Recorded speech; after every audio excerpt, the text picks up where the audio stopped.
अलका जी, महाराज जी आपके चरणों में दंडवत प्रणाम। महाराज जी मैं आपसे क्षमा मांगना चाहती हूँ। जब भी मैं जप करती हूँ तो आपसे और राधा रानी से अर्थ मांगती हूँ महाराज जी। कोई बात नहीं, जो चाहिए मांगते रहिए।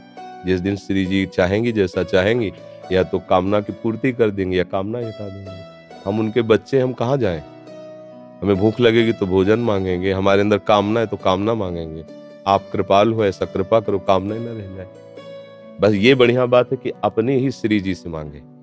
जब आप जैसे माँ के पास गए, हमें इतने रुपए दीजिए, नहीं हमें चाहिए इतने, नहीं देंगे नहीं देंगे नहीं देंगे, तू बदमाश, बर्बाद करेगा। तो ये बात माँ से ही हो सकती है, दूसरे से नहीं हो सकती। आप दूसरे से रुपए मांगो तो कहेगा हमारा काम करो, जाओ उसको 5 थप्पड़ मार के आओ, 100 रुपया देंगे। दूसरा आपको फंसाने का काम करेगी, लेकिन माँ 5 थप्पड़ मारेगी, 1 रुपया नहीं देगी, क्योंकि जानती है ये बिगड़ जाएगा। और अगर जानती है कि ठीक से चल जाएगा तो 11 मांगने पर 21 दे देगी। तुम चिंता क्यों करते हो? ऐसे ही अनंत वात्सल्य लिए हमारी श्री जी हैं। अगर हमारे रुपया मांगने से हमारा जो सुख का हेतु भगवत प्राप्ति छूट जाएगी तो नहीं देंगे। अगर लगता है हाँ सही ढंग से प्रयोग की आवश्यकता है तो बिन मांगे दे देंगे। पर हम मांग रहे हैं तो हम श्री जी से मांगे, हम ये नहीं कहते ना मांगो। तुम्हें जो भी अंदर लगता है कि मांगना चाहिए तो अपने प्रभु से मांगो, क्योंकि ये वही देंगे जिससे आपका कल्याण होगा, और नहीं तो फिर नहीं देंगे, चाहे जितना मांगते रहो।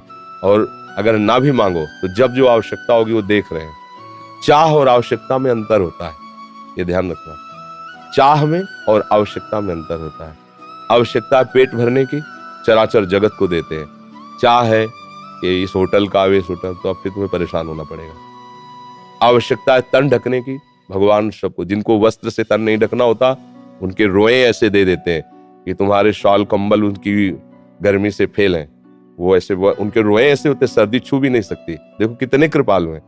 जिन पक्षियों को भगवान खुला रखते हैं उनमें ऐसे रोए देते हैं कि जिससे उनका शरीर हित बना रहे।